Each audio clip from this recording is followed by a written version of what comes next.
Thank you for watching or listening to this free podcast of the Young Turks.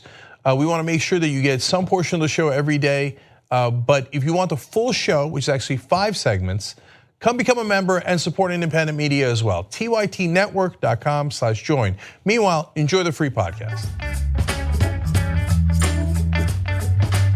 All right, back on the Young Turks. Let me first read some comments, and we will read comments throughout the night. Election coverage tonight, we'll have John Iadarola and Michael Schur, so Epic Jr. and Senior for you guys.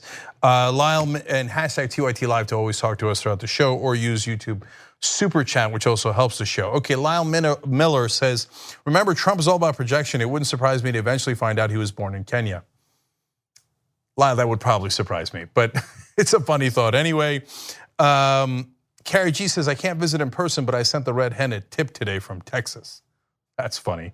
And they probably got a decent amount of those, and they're probably doing all right. Jeremy Kohler says, given the apparent state of Trump's restaurants, I wouldn't be surprised if the beds at Trump's hotels come pre-urinated on. All right, Jeremy, you got Edwin to laugh. So, t-shirt for you, shoptyt.com, okay? You're gonna get a free one, Jeremy. And Jeremy, thanks for always participating in the show. Mischief Manager says, hi, the Young Turks. I voted for Ocasio 2018 today. I just wanted to thank you for your show, Rebel Headquarters. I never would have heard of her or the primary without you guys. Hashtag TYT Live, hashtag first tweet. Great, thank you. God, that makes me feel good. If we've done anything that helps educate people about real progressives, that's what we live for. We're the home of progressives, and that's what we're trying to do. By the way, speaking of which, our TYT Politics crew is in Alexandria Ocasio-Cortez's headquarters tonight, and we will be double streaming. While we're doing election coverage, they will also be doing coverage from her headquarters, including Ryan Grimm, Emma Vigeland, and members of Chapo Trap House for the first time on the Young Turks. That's gonna be at facebook.com/rebelhq at 9 p.m. Eastern tonight. Facebook.com/rebelhq. All right, let's go over here. So Jimmy Fallon had Donald Trump on his show a while back, and he asked him no hard-hitting questions, and he played around with his hair. He got a lot of criticism for that. I don't know if that's his job or not, but he responded, and he said, I'm sorry, I don't want to make anyone angry. I never do, and I never will. It's all in the fun of the show. I made a mistake. I'm sorry if I made anyone mad, and looking back, I would do it differently. Again, I'm not vigilant on that. I really like Stephen Colbert and Jimmy Kimmel, and I like that they're being a lot more passionate about their views on air, and I think that works better. But everybody has a right to do their show in their own way. But for whatever reason, Jimmy got a lot of pressure, Fallon did, and decided to put out that statement. Trump's gonna respond in a second, and it's gonna get crazy, of course. But one more from Fallon. He said, I did not do it to, quote, normalize him or to say I believe in his political beliefs or any of that stuff. Okay, so it's a mild, very mild statement, no problem either way. But of course, Donald Trump does not take it mildly, instead he attacks. So he sent this tweet. He said, Jimmy Fallon is now whimpering to all that he did the famous hair show with me, where he seriously messed up my hair. You're complaining about that. Jeez, what a child, this guy's president, Jesus. And that he would now have done it differently because it's said to have humanized me. He's taking heat. He called and said, monster ratings. Be a man, Jimmy. Okay. As you're about to find out, that's a monstrous lie, as usual. It's a fun little story about Jimmy Fallon and the president, but it does give you insight into how pathological Trump is. We're gonna get to that in a minute. Jimmy Fallon did respond in a tweet, again, very calmly. In honor of the president's tweet, I'll be making a donation to Races in his name. And Race is an organization that helps young immigrant kids and families. So Trump, in one of his campaign-style rallies in South Carolina, decided he was gonna take it to the next step, and he's going to attack Jimmy Fallon. Let's watch. Did you see Jimmy Fallon? Jimmy Fallon. The guy screws up my hair. It's going back and forth. He's lost. He looks like a lost soul. Right? He gets out there, hey, hi, oh. But you know what? He's a nice guy. I agreed to do a show. And because I guess I was running at that time, I think I was running, he got tremendous ratings on that show. Killed everybody, right? He should be thankful. He shouldn't be upset and angry. And he really hurt himself. So I said, Jimmy, you called me up after the show and you said, thank you for the incredible, you called them monster ratings. They were very big ratings. I said, thank you, Jimmy, that's very nice. I said, don't hurt yourself by apologizing. So I said to him today on social media, I said, Jimmy, be a man, just relax, just relax. Okay, so let's put aside that the president is putting on a show and does this antics. That I mind less. He reaches his own audience in that way. To me, the most interesting part is a very specific discussion of a phone call between him and Jimmy Fallon. So Jimmy Fallon then went on the air and responded. The first part's just fun, the second part's important. First part is he says, as you may have heard, the president of the United States went after me on Twitter. He said, so Melania, if you're watching, I don't think your anti-bullying campaign is working. Okay, so that's fun and it's true. It is curious that she chose that campaign of all campaigns. But here comes the important part. He then went on to say, and he said he called, referring to Trump, and said monster ratings. First of all, I've never called this human in my life. I don't have his number. I don't want his number. I've never said, quote, monster ratings. I don't know what he's talking about.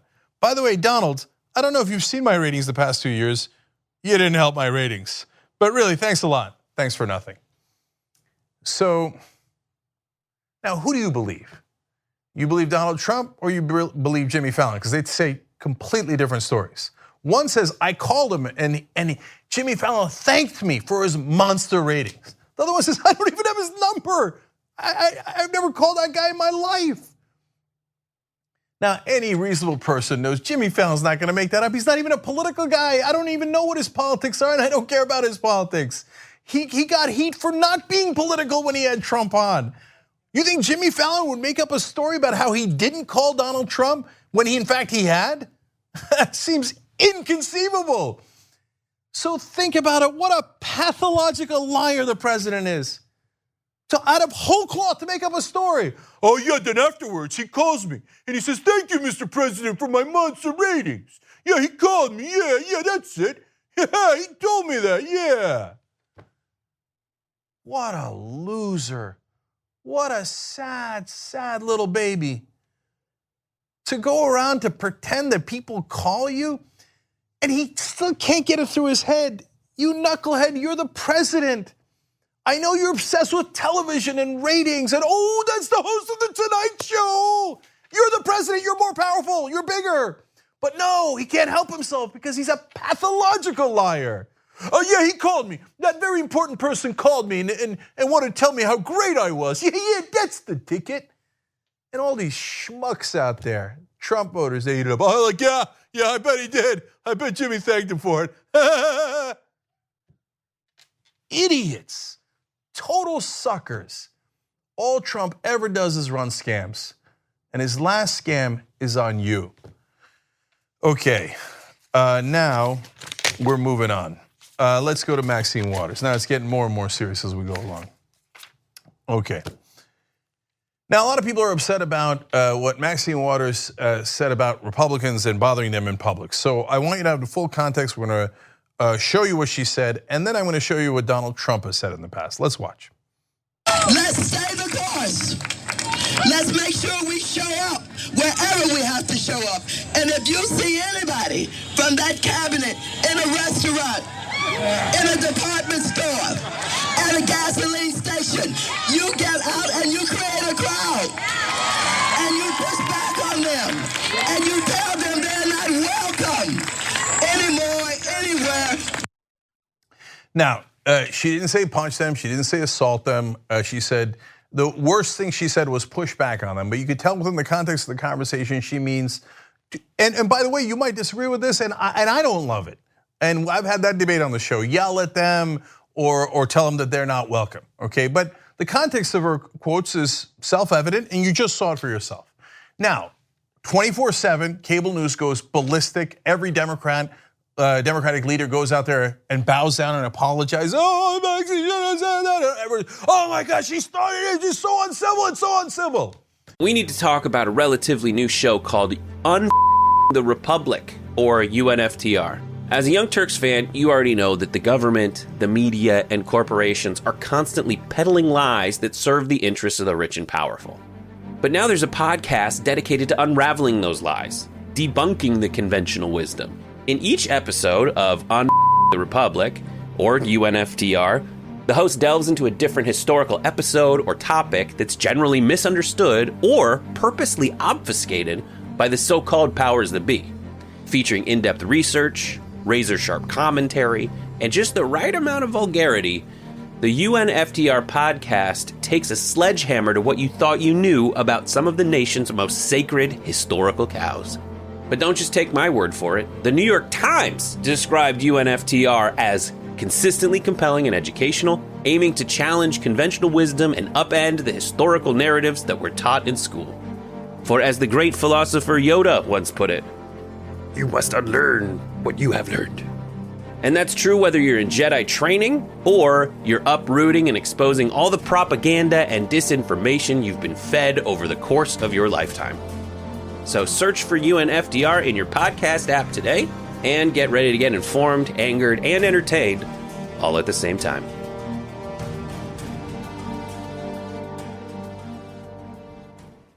Now, and give you a little bit of rare credit here to MSNBC. Normally we do these compilations, but they did a great job here. I put a link to the whole segment for you guys in the description box. They had a compilation of Donald Trump's comments from the rallies. And this was well before Congresswoman Waters ever said anything. Let's see who was actually uncivil and called for actual violence. If you see somebody getting ready to throw a tomato, knock the crap out of them, would you? Seriously. Okay? Just knock the hell. I promise you, I will pay for the legal fees, I promise. The guards are very gentle with him. He's walking out like big high fives, smiling, laughing. Like to punch him in the face, I'll tell you. All right, yeah, get him out. Try not to hurt him. If you do, I'll defend you in court. Don't worry about it. Hillary wants to essentially abolish the Second Amendment. By the way, and if she gets to pick her judges, nothing you can do, folks. Although the Second Amendment people, maybe there is, I don't know. That is so much worse than anything anyone on the left has ever said that was in public office. I mean, the punch them in the face is already an order of magnitude worse than what Maxine Waters said. But the Second Amendment people, maybe there's something you could do about Hillary Clinton. And we're having a conversation about who started it? We're having a conversation about who's more uncivil? That's a real conversation? No, that's false equivalency. That's total nonsense.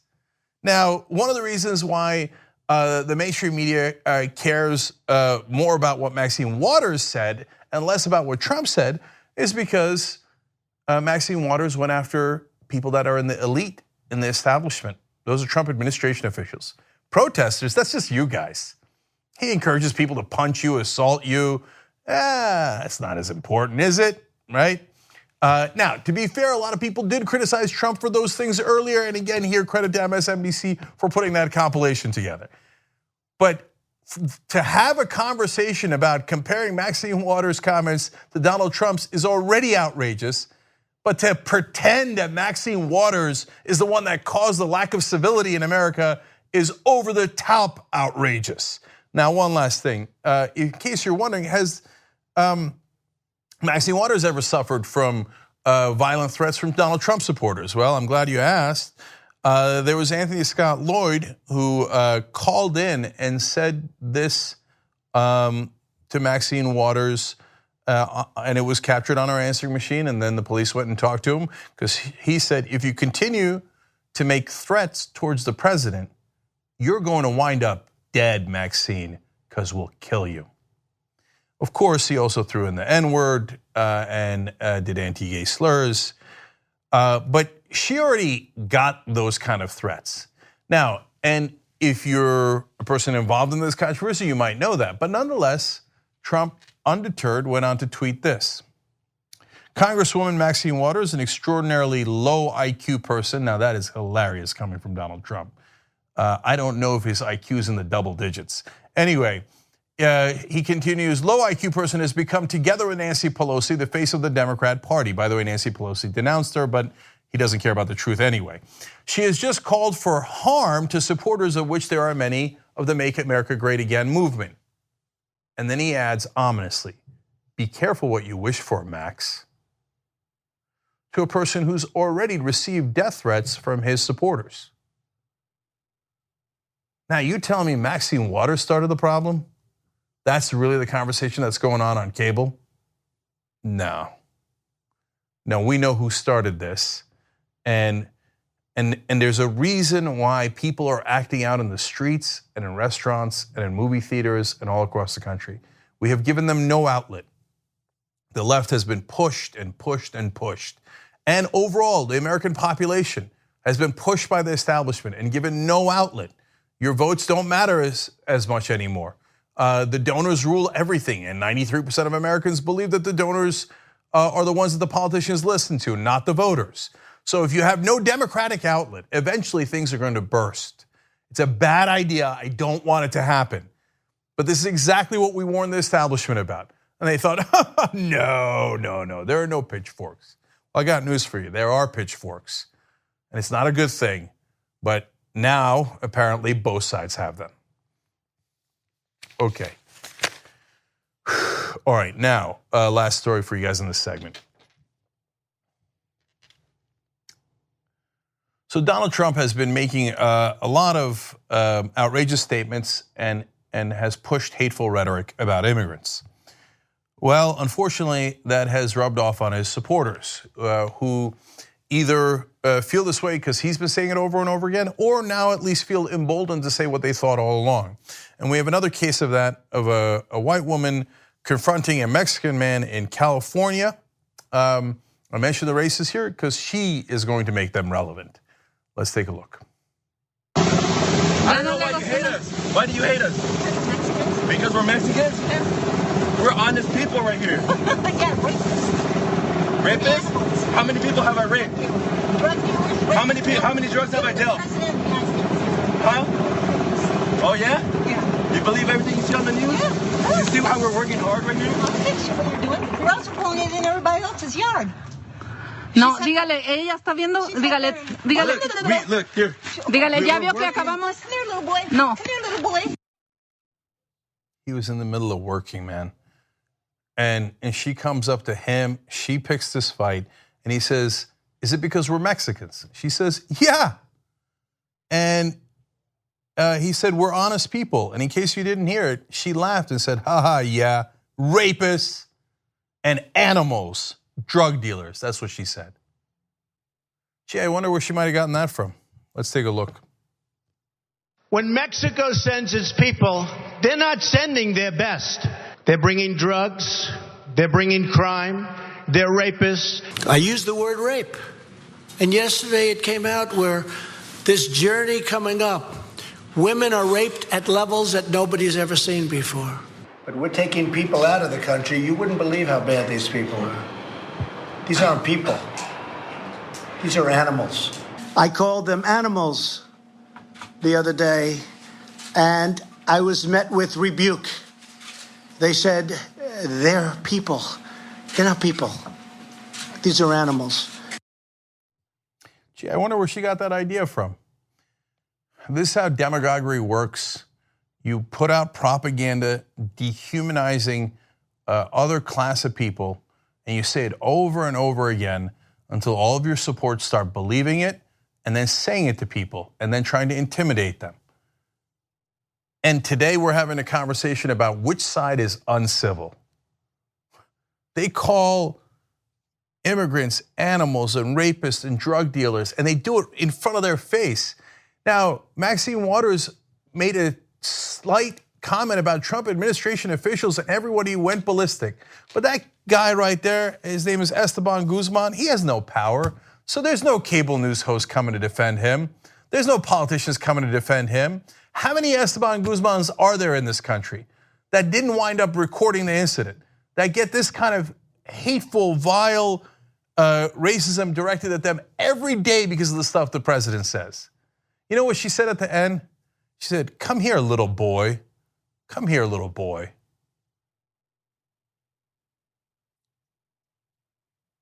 They're driving people in a very bad direction. Young Turks. You're right in the middle of this podcast. We got another great segment coming up for you. If you'd like the full show, which is actually 5 segments, go to tytnetwork.com/join. You become a member, you support the show, you support independent media, and you get the whole 2-hour show ad-free every day. Let's go do it now. All right, back on the Young Turks. Lots of comments here. I'm going to try to keep it short. Tim Klein Jr. says, Anna deserves a standing ovation for this segment. Somebody writes in on a YouTube super chat, and we do here have opposing opinions, and we discuss them and have real conversations. They write in, you're giving a platform right now. He is about Milo. He's a pathetic pedophile troll. Ignore his desperate attempt to remain relevant with these comments.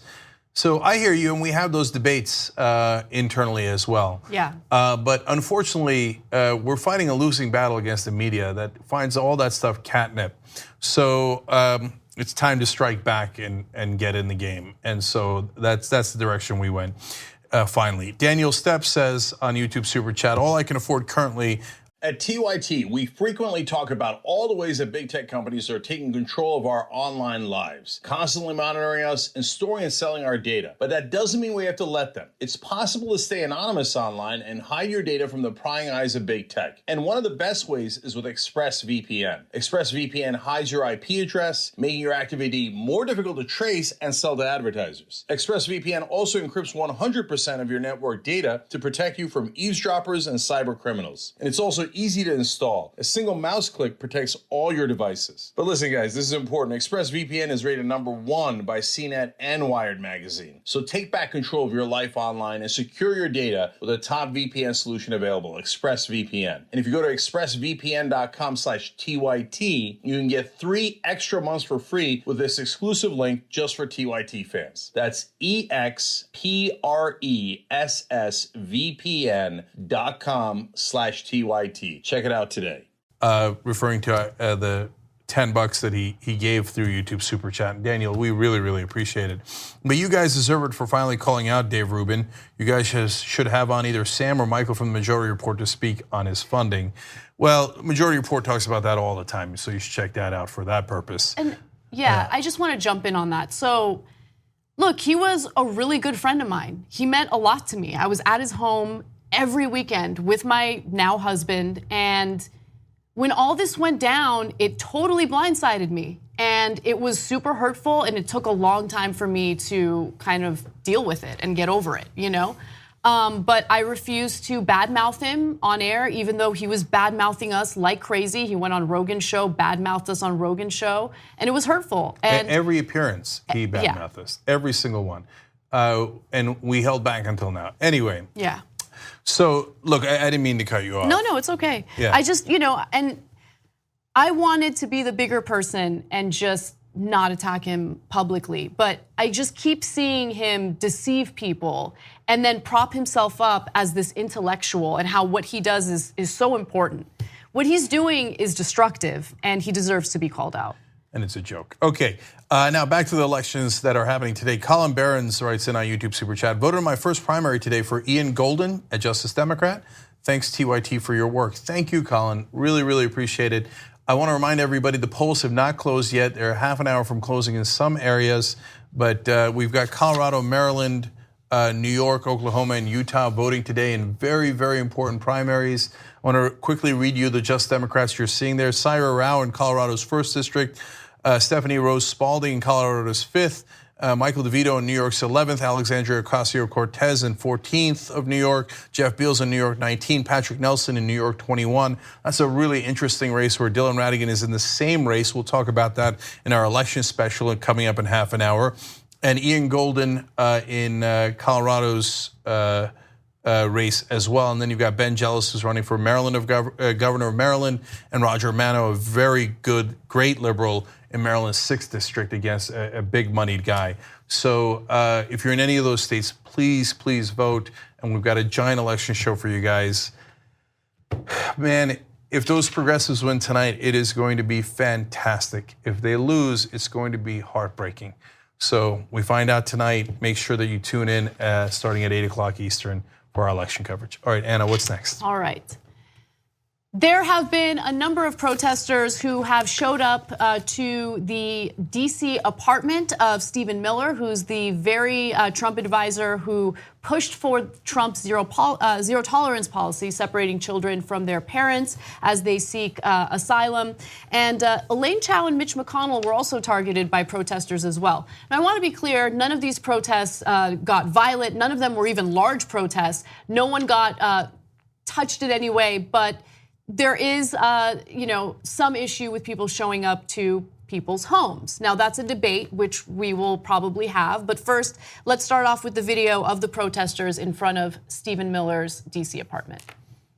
Welcome here. Say it loud, say it clear. Immigrants are welcome here. Say it loud, say it clear. Immigrants are welcome here. Say it loud, say it clear. Immigrants are welcome here.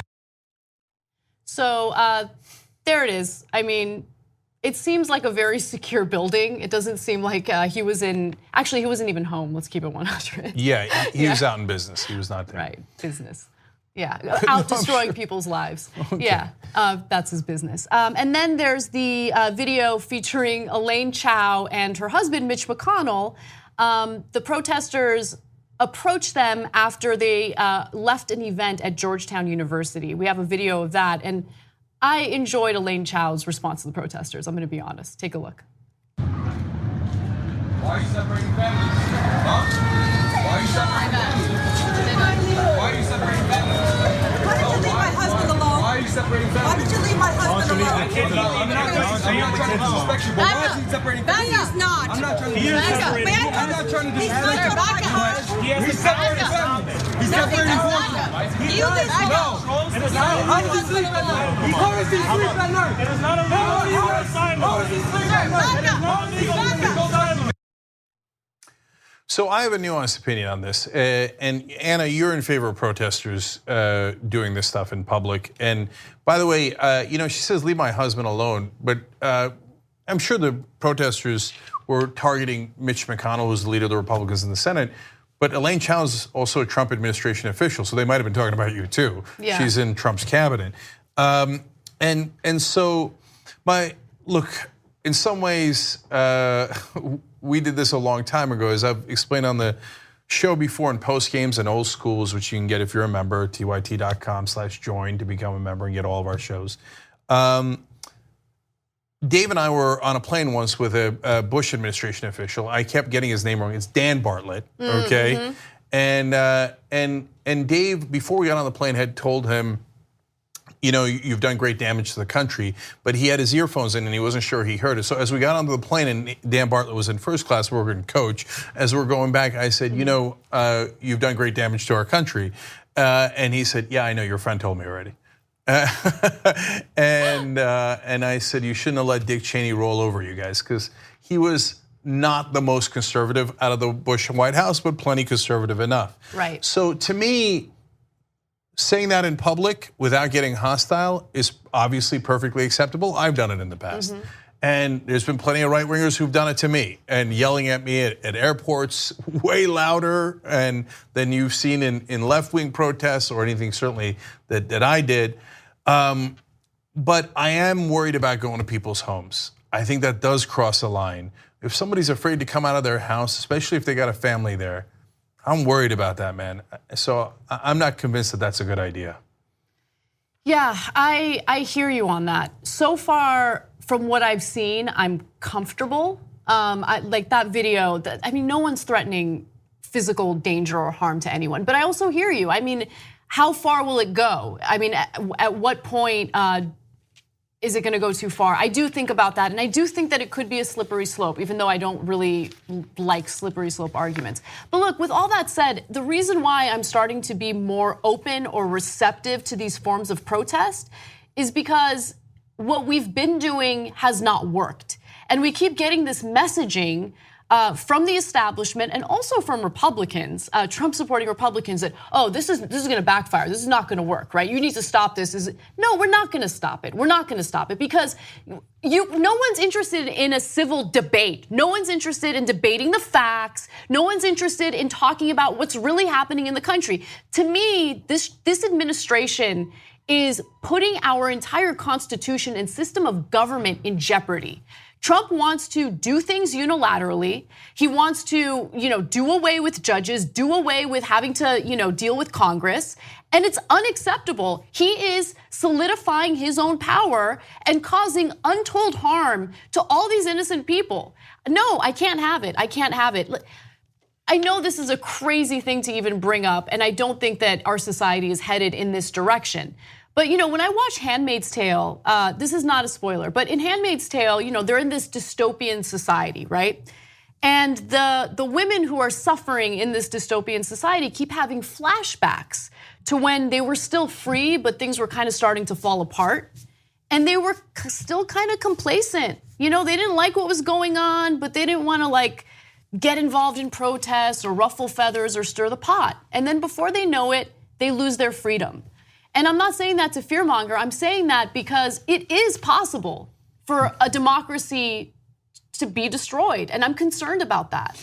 So let's tackle a couple of different issues here. Number one, it is a form of power that the left wing is now using. And that is why it is making people very uncomfortable. And so we have no other forms of power. Our votes don't count because the donors overwhelm us with their access to the politicians. They use it to buy TV ads and digital ads now and flyers, etc. And they bought our democracy. So we used to have an outlet. It was called Democracy, and that is unfortunately at the national level nearly dead. So then when you turn to media, outside of TYT, who's out there fighting for you? And you turn on cable news, well, Republicans say this and the Democrats say that and Trump says this and Democrats say that, but the establishment Democrats aren't on our side. They fight us in every single primary. They fight us in every way. And so, and television doesn't have any Bernie Sanders supporters on. It doesn't have any real progressives on. It has corporate Democrats on, establishment Democrats on. So they bottle you up and bottle you up and bottle you up. So now when you actually speak out with your actual voice, because you don't, other than us, you don't have a media outlet, and no one's representing you guys. And then when you do that, everybody comes down on you like a ton of bricks. Right, so I understand that 1,000,000%. The second thing I understand is that, who started this? Are you kidding me? I mean, put aside Charlottesville and all the other violent rallies that they have done and the Tea Party people spitting on Democratic congressmen as they were going into Congress. And we're having a conversation about who started it and who likes to intimidate people physically. But I'll go all the way back to 2000. During the recount, if you don't remember, they actually got Republican lobbyists to go and rattle the people trying to do a recount in Miami-Dade. They actually banged on the doors and they started making people afraid for their lives until they stopped the recount. Now, as it turns out, every press organization did a recount and Gore would have won Florida. He didn't just win the popular vote, he would have won the electoral vote. But those Republican lobbyist thugs threatened violence to get their way. Now you're going to talk to us about how you're worried that the left is too uncivil. So I don't buy that at all. But the one place where I am drawing a line, and I think it's important, is have a little bit of physical distance between you guys. And again, the same right wing with their total fake concern and crying.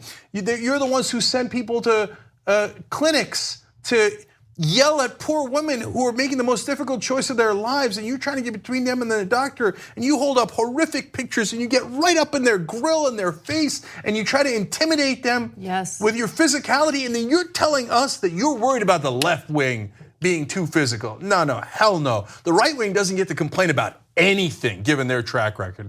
And then the rest of the media, the 50-50 nonsense is infuriating. But guys, I'm not in the camp of if they go low, we go high. That's how you lose. No, they go low, you punch them in the face politically. I say every time politically. So we have to fight back super aggressively. But we start going to people's houses And I don't know where that ends because they're vicious and they are part of the authoritarian logic of the right is that violence is not a bad thing. And so everybody starts showing up at people's houses and it's gonna get ugly. So you know what I say? Look, I love shaking the rafters, but don't get as close as that situation with Elaine Chao was, in my opinion, right? And you can just be a little bit more distant and still, so they can't have an excuse of I was worried for my safety, right? But you could still be loud, you could still be there. You know where you should go? You should go to where the donors bribe all these politicians. Oh man, that's gonna spook them. Because those donors, they love to work in the dark. They love to work in the shadows. Sure, yes, that would be good. But I think that what's far more effective is making these people understand that you don't get to enjoy, these lovely moments in public spaces when you're destroying the lives of other people, which is why I love the restaurant harassment. I do.